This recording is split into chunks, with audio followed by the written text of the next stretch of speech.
ya que estamos ocupando tiempo que se señaló para otras diligencias. Adelante. Gracias, señoría. En pasada fecha se solicitó esta audiencia a efecto de realizar una revisión y, en su caso, cambio de medida cautelar de mi representado.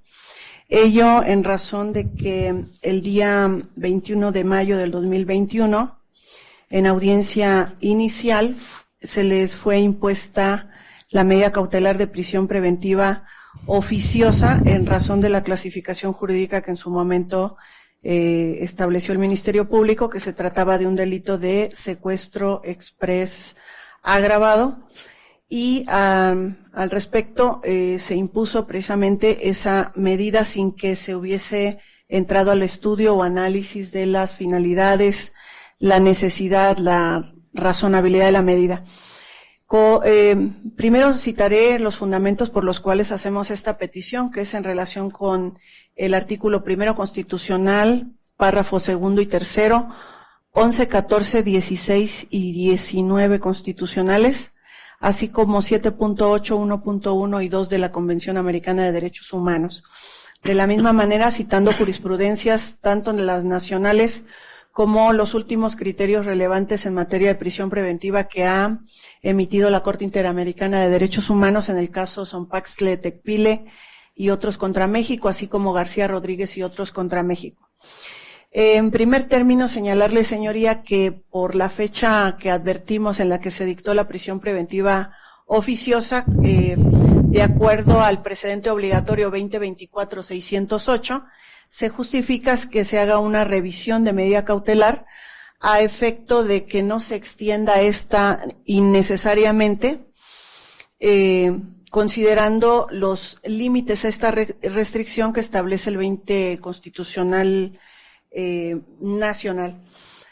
Sabemos que el derecho humano a la libertad es un derecho humano, sin embargo reconocemos también que hay restricciones a ese derecho, como lo ha establecido la primera sala de la Suprema Corte de Justicia de la Nación, y que en esa jurisprudencia que referí, la 2024-608, dentro de las justificaciones que se establecieron en esa jurisprudencia, se señala precisamente que la prisión preventiva es una restricción, pero que debe de estar sujeta a un escrutinio elevado, por el cual se pueda justificar que se pueda prolongar la misma. Pero adicionalmente a que se haya extendido el plazo de 2 años, también pesan sobre esta determinación de medida cautelar los criterios de la jurisprudencia, las jurisprudencias que mencioné del caso Zompaxtle Tecpile y García Rodríguez contra México, en razón de que, de conformidad con la jurisprudencia 2006-225, las jurisprudencias internacionales son vinculantes para el Estado mexicano. Y es por ello que solicitamos que cese la prisión preventiva oficiosa y, en su caso, poder discutir la necesidad, la proporcionalidad de otra medida, tomando en consideración que la carga probatoria para llevarlo a cabo corresponde a la representación social y que en caso de que no se justifique dicha necesidad, pues no operaría la prolongación de la prisión preventiva, o en su caso, pues que se analice la necesidad de una medida cautelar diversa. Esa es la razón de nuestra petición, la aplicación de un control de convencionalidad con los actuales criterios de la Corte Interamericana. Adicionalmente, tenemos conocimiento de que el Estado mexicano pues ha adoptado varios criterios con relación si debe cesar y entrar a un estudio de prisión preventiva oficiosa, justificando finalidades, pero en el amparo directo en revisión 40-2023, la decisión fue que se debe de adentrarse a un debate, en su caso, de la prisión preventiva, si esa fuera el pedimento de la representación social, para no extender una restricción a la libertad más allá de los límites que estuvieran justificados, señoría. Esa es la petición concreta. La defensa del señor Miguel. Gracias, señoría. Sí, en efecto, señora, como usted bien lo refirió, a efecto de Una, no aportar más datos de prueba que puedan contaminar a este honorable togado. Señoría, haría mío los argumentos vertidos por mi colitigante y además agregaría que efectivamente en la sentencia que ya se mencionó del caso Zompaxtla-Tecpil, señoría, el párrafo 97, precisamente la Corte ha señalado que una medida cautelar, para que no sea arbitraria, es decir, inconvencional también, y que no afecte la presunción de inocencia, es necesario, y establece 3 puntos. Exista presupuestos materiales relacionados con la existencia de un hecho ilícito y la vinculación de que la persona procesada a este hecho, señoría. También marca otro concepto que es: esas medidas cumplan con 4 elementos, es decir, el test de proporcionalidad, que de explorado derecho sabemos que se refiere a la finalidad de la medida cautelar, que debe ser legítima, que debe ser idónea para cumplir un fin que se persigue, necesaria y estrictamente proporcional. Así el inciso C, señora, también refiere que la decisión que impone la medida cautelar esté debidamente motivada y permita evaluar si se ajusta a las condiciones señaladas, señoría. En consecuencia, también refiere el párrafo 106, refiere que el tribunal ha indicado que la medida cautelar debe imponerse para la satisfacción de un fin legítimo. En este caso menciona 2 vertientes: el acusado que no impida el desarrollo del procedimiento y que no se pueda sustraer de la acción. Y en cuanto al primero de los mencionados, señoría, es decir, esta situación de que el acusado no impida el desarrollo del procedimiento de la investigación no se debe de presumir, debe de realizarse y verificarse en cada caso en concreto y las circunstancias, bajo circunstancias objetivas de cierto cada caso, su señoría. En consecuencia, una vez vertidos estos argumentos, entráramos a la revisión de la medida cautelar y que el Ministerio Público, que es quien tiene la carga de la prueba, precisamente se aboque, como lo refiere el párrafo 106, a acreditar estos riesgos procesales que son legítimos, como ya lo ha mencionado la Corte Interamericana. Si bien es cierto, existe en el Código Nacional que para dictar una medida cautelar existen 3 situaciones, que es el riesgo de fuga, el riesgo del procedimiento y el riesgo a las víctimas, señoría. Lo que se debe observar es que esta sentencia de la Corte Interamericana está a igualdad de condiciones que nuestra Constitución. En consecuencia, debería de aplicársele lo que más le beneficia a mi representado. Es por eso, señoría, que solicitaría que se esté a lo vertido por estos argumentos y se pueda abrir el debate para dicha revisión de medida cautelar. En cuanto a la procedencia de la revisión, ¿algo que decir, fiscal? Nada que manifestar, señora, es vinculante para el Estado mexicano. Bien, entonces resuelvo lo conducente. En este debate se advirtieron aspectos fundamentales por parte de los defensores en el sentido del por qué es necesario que se revise y justifique en su caso la necesidad de la prisión preventiva, estableciéndose que desde el momento en que le fue impuesta a los acusados Miguel Ángel y Luis Arturo aquí presentes, han transcurrido en exceso 2 años y que además el motivo por el cual se les impuso es porque el hecho por el cual se les formuló imputación en su momento se encontraba previsto en el artículo 19 de la Constitución como aquellos que traen aparejada la medida cautelar de prisión preventiva con el carácter de oficioso, sin que se discutiera sobre la proporcionalidad y la necesidad de la medida. Así tenemos que, en efecto, el artículo 20, apartado B, fracción 9 de la Constitución, en correlación con el artículo 165, párrafo 2 del Código Nacional de Procedimientos Penales, establece que la prisión preventiva no podrá exceder del tiempo máximo que la ley señale para el delito que se señaló en la imputación y en ningún caso será superior a 2 años. Esto implica en sí mismo el advertir que desde el momento en que se les impuso a los justiciables esa medida cautelar, transcurrió en exceso el lapso que señala como máximo nuestra legislación. Según el criterio tomado por la primera sala de la Suprema Corte de Justicia de la Nación en el amparo en revisión 315/2021, al retomar los criterios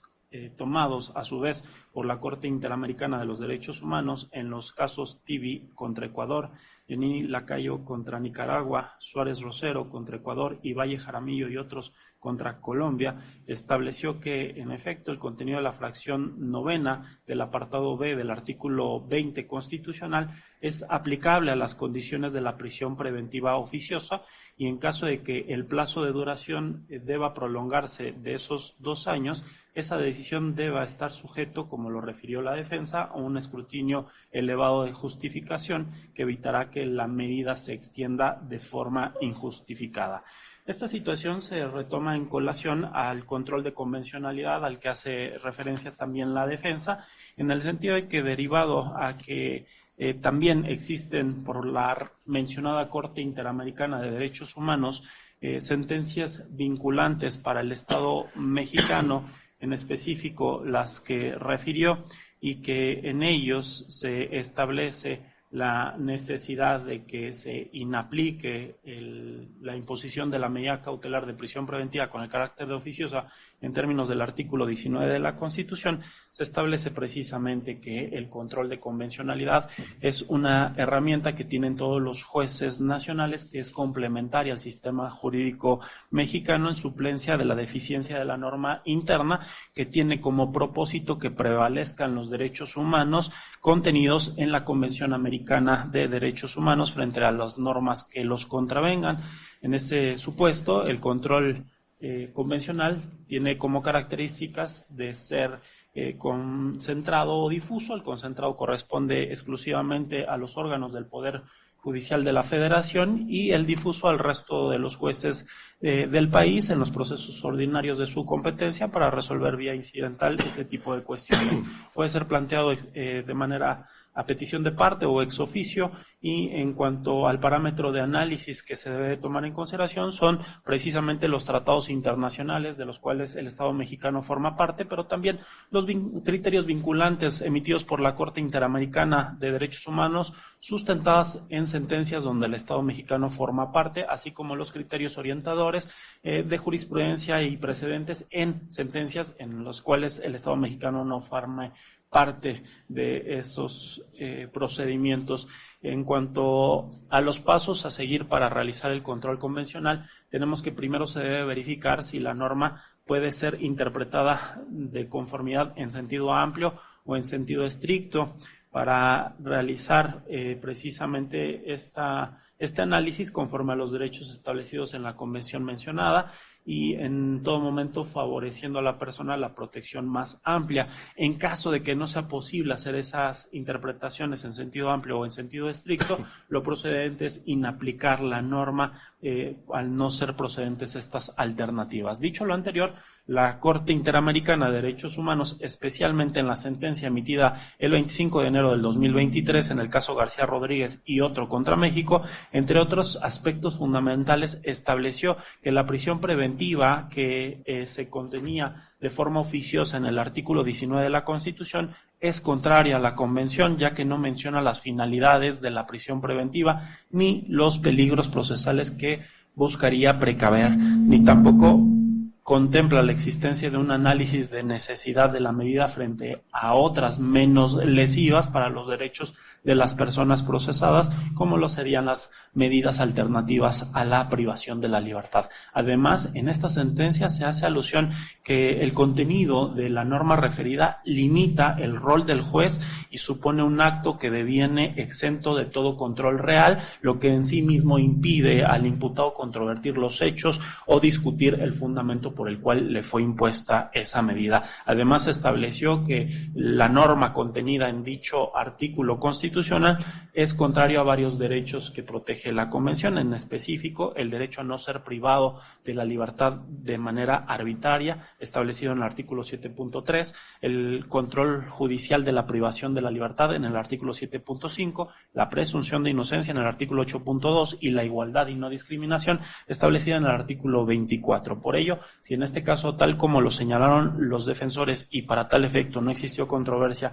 en cuanto a los precedentes por parte de la Fiscalía, si la medida cautelar de prisión preventiva fue impuesta a sus representados sin haberse establecido su finalidad y sin haberse analizado la necesidad frente a otras medidas menos lesivas y por el contrario únicamente su imposición obedeció a lo establecido por el artículo 19 de la Constitución, es evidente que no se puede hacer una interpretación conforme para el poder aplicar el artículo 19 con arreglo a los derechos humanos establecidos en la Convención Interamericana de los Derechos Humanos. Y es por ello que, como consecuencia de este análisis, lo procedente es la inaplicación de ese artículo para que no continúe la prisión preventiva, al menos de carácter oficioso, en términos de la jurisprudencia establecida por la primera sala de la Suprema Corte de Justicia de la Nación con el número 20-109-54. En ese orden de ideas, al haberse establecido dos aspectos fundamentales, uno, que la prisión preventiva ha excedido de los 2 años establecidos por la Constitución y además que esta fue impuesta de forma oficiosa en contravención a los derechos humanos ya mencionados, se procede a su inaplicación. Sin embargo, le cedo en este caso el uso de la voz a la Fiscalía para que me indique si desde su perspectiva jurídica existe la necesidad o no de imponer un régimen cautelar. Adelante, abogado. Gracias, señoría. Bajo ese mismo orden de ideas, a consideración de la Fiscalía, sí existe la posibilidad de imponer un régimen cautelar diverso. Su señoría, me permite el pronunciamiento